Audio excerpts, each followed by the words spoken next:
Lorsqu'un père en colère a pensé que sa fille était sur le point d'épouser quelqu'un de peu méritant, il ne s'est pas privé d'insulter le jeune homme. Au cours des mois suivants, il a appris secret après secret sur le fiancé de sa fille, mettant à mal ses idées reçues. Voici l'histoire d'un jeune homme à qui j'ai fait du tort et comment il m'a appris, à moi, un homme de 54 ans, que le monde n'était pas ce que j'avais imaginé.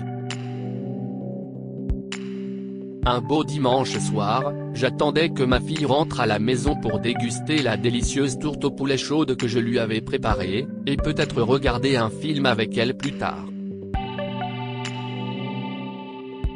Puis, Alice est arrivée, mais qui est-ce qui la suit? C'était un jeune homme, probablement d'une trentaine d'années, qui lui tenait la main et faisait toute la conversation. Papa. Si est Jake. Tu te souviens que je t'aille parlé du garçon qui m'a aidé quand ma voiture est tombée en panne? Si est lui. Ma voiture est en bon état, fiston, mais merci d'être passé, ai-je plaisanté. Que puis-je dire, si est dans ma nature de plaisanter quand je suis nerveux ou que j'essaie de cacher mon désintérêt. J'ai regardé Alice, et elle n'était pas amusée. Elle s'attendait clairement à ce que je fasse un accueil plus chaleureux à son prétendant. Mais pour être honnête, je ne me souvenais pas du tout de ce jeune homme. Pendant le dîner, Jake a essayé de faire la conversation, et la seule chose à laquelle j'arrivais à penser était, qu'est-ce ce que ma douce enfant a pu trouver à cet homme d'apparence ordinaire?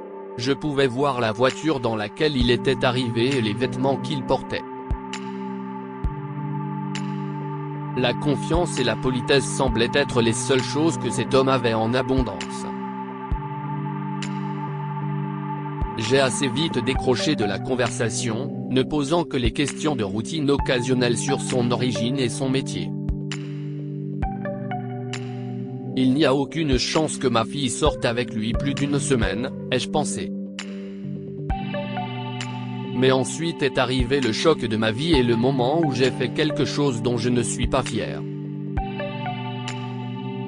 Mais si vous ou vos parents ont grandi comme moi, dans un foyer de la classe moyenne dans les années 70, où les parents avaient du mal à joindre les deux bouts et où les enfants n'avaient de nouveaux vêtements qu'une fois par an, vous pouvez deviner ce que j'ai fait ensuite. À la table du dîner, Alice m'a donné sa main, en me demandant de la regarder attentivement. Je n'étais pas préparé à voir une bague en diamant étincelante à son doigt, et encore moins à la joie avec laquelle sa main saisissait mon bras. Ce type? Sérieusement, Alice? Ai-je demandé, en forçant mon corps à réprimer mon agressivité.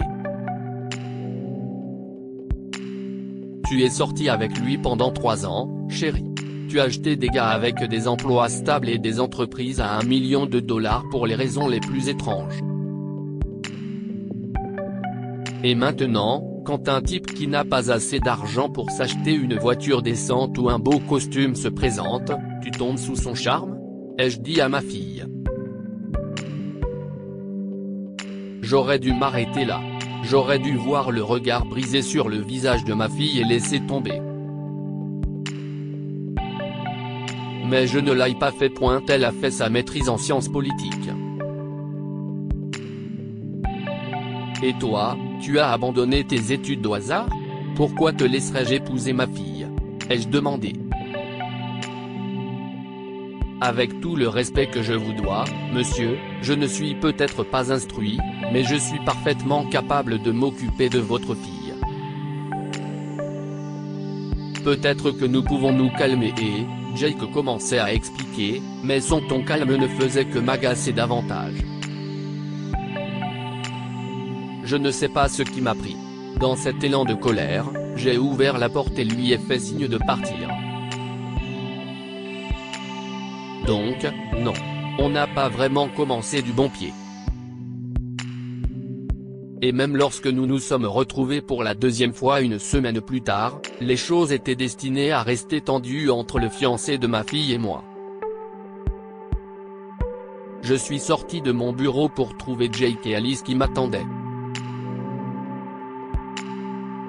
Papa, il y a quelque chose que je dois te montrer, a insisté Alice, même si Jake n'avait pas l'air d'avoir envie de me voir. Nous nous sommes rendus tous les trois dans un endroit désert sous le pont principal de la ville. J'ai regardé sans savoir pourquoi Alice aidait Jake à porter quelques sacs du coffre de la voiture. Nous avons fait quelques pas jusqu'à ce que nous voyions un groupe de sans-abri au pied d'un pilier. Il y avait des hommes âgés, des femmes minces et des enfants dont les yeux semblaient affamés. Bien sûr, ce jeune homme essayait maintenant de me faire une bonne impression en nourrissant les pauvres. Alice et lui ont distribué des sacs de nourriture au groupe, ont engagé une petite conversation avec eux, puis sont partis. « Pourquoi fais-tu cela ?» ai-je dit en faisant semblant d'être intéressé, à la grande surprise de Jake. Bien sûr, je pourrais dépenser de l'argent pour une nouvelle voiture ou un téléphone amélioré. Mais pour ce même argent, je peux nourrir ces personnes sans défense pendant des mois. Ah. Comme si leur donner un bol de soupe chaude et du pain une fois par semaine allait les aider à vaincre leur pauvreté, ai-je dit en haussant les épaules. Je cherchais une réaction, mais je n'avais pas prévu que Jake s'arrêterait de marcher et se lancer dans un monologue passionné. Si est-il facile de dévaloriser le bien que quelqu'un essaie de faire. Mais je fais ce que je peux parce que j'ai été là, j'avais des chaussures en lambeaux et des vêtements sales, souhaitant qu'un gentil étranger passe avec de la nourriture pour que la douleur dans mon estomac puisse enfin cesser. Avant que j'aie eu la chance de m'excuser, Jake est parti en s'essuyant furieusement le visage. C'était la première fois que je sentais que j'avais peut-être tort à propos de ce jeune homme. Mais bien sûr, la fierté a pris le dessus, et je n'ai pas essayé de lui parler dans les semaines qui ont suivi. Le destin a voulu que ma fierté soit complètement écrasée lors de mon rendez-vous suivant avec le fiancé de ma fille. J'entendais des voix autour de moi, et je pouvais à peine ouvrir les yeux. Cela faisait déjà 15 jours que j'étais à l'hôpital. La dernière chose dont je me souvienne, c'est que je conduisais quand les lumières aveuglantes d'un camion se sont précipitées sur moi. Ce n'est que plus tard que j'ai appris toutes les conséquences de l'accident. On m'a dit que j'étais dans un état critique et que j'avais besoin d'une greffe de foie de toute urgence. Vous savez comment sont ces choses, il faut un donneur parfaitement compatible, sinon ma vie serait en danger. Alice m'a dit qu'il y avait eu une lutte pour trouver cette correspondance parfaite, mais un test a révélé que Jake cochait toutes les cases, comme le médecin l'avait apparemment dit. Maintenant, voici la partie qui m'émeut toujours. Les médecins ont dit à Jake qu'il y avait de fortes chances que je ne m'en sorte pas. Et que si la transplantation du foie ne se passait pas comme prévu, la vie de Jake pourrait également être en danger. Les médecins voulaient s'assurer que Jake comprenait parfaitement ce qu'il attendait. Jake s'est assis, a écouté les médecins, puis a simplement dit « Où dois-je signer ?» Lorsque j'ai entendu tout cela peu après mon opération, je n'ai pas pu retenir mes larmes. Devant mes amis et ma famille, j'ai craqué et pleuré comme un petit bébé, en tenant la main de Jake. Je voulais m'excuser auprès de lui et le remercier de m'avoir fait sortir de ma vision cynique du monde. Il était là, me tenant la main, discutant avec moi comme si je ne l'avais pas brutalement insulté toutes ces semaines auparavant.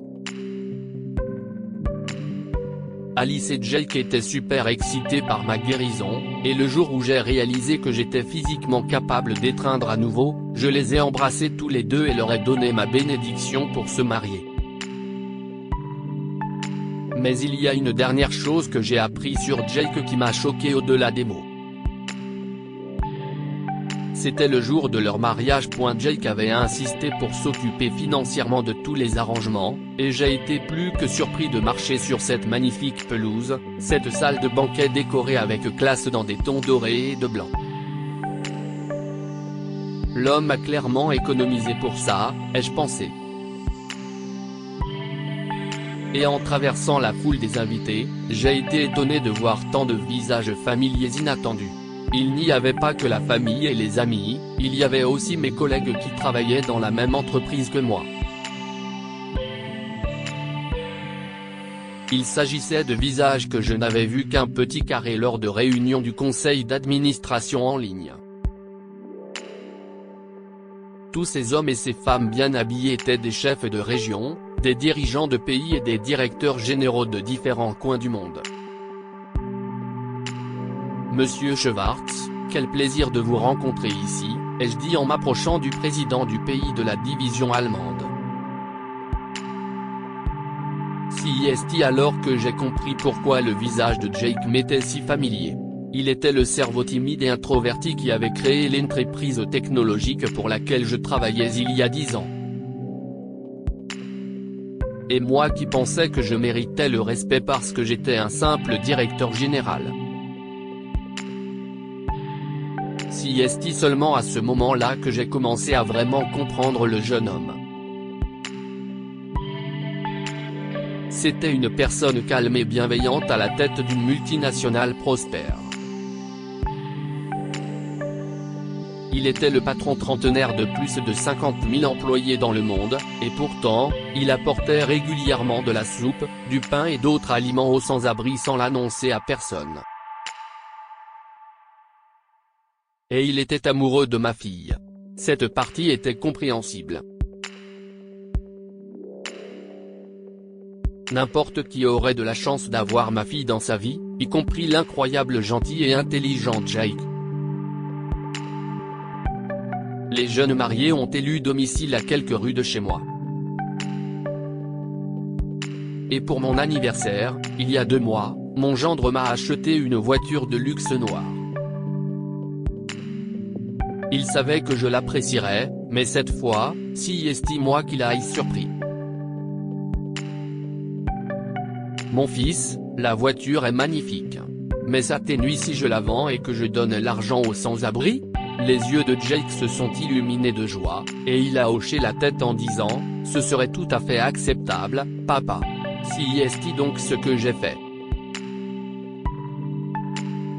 J'ai vendu la voiture parce que j'avais déjà obtenu quelque chose de bien plus important que ça, un fils incroyable. Que pouvons-nous apprendre de cette histoire ? Ne jugez pas les gens sur leur apparence. L'homme de cette histoire s'est trompé sur Jake, et il n'a appris à l'apprécier qu'après plusieurs mois. Pour vraiment profiter de vos bénédictions, répandez-les autour de vous. Jake a compris que les choses matérielles et le succès ne servaient à rien s'il ne les utilisait pas pour aider les personnes dans le besoin. Lire aussi, quelques jours avant le mariage, la fille d'un millionnaire se déguise en sans-abri pour tester son riche fiancé. Abonnez-vous à Amomama sur Google News.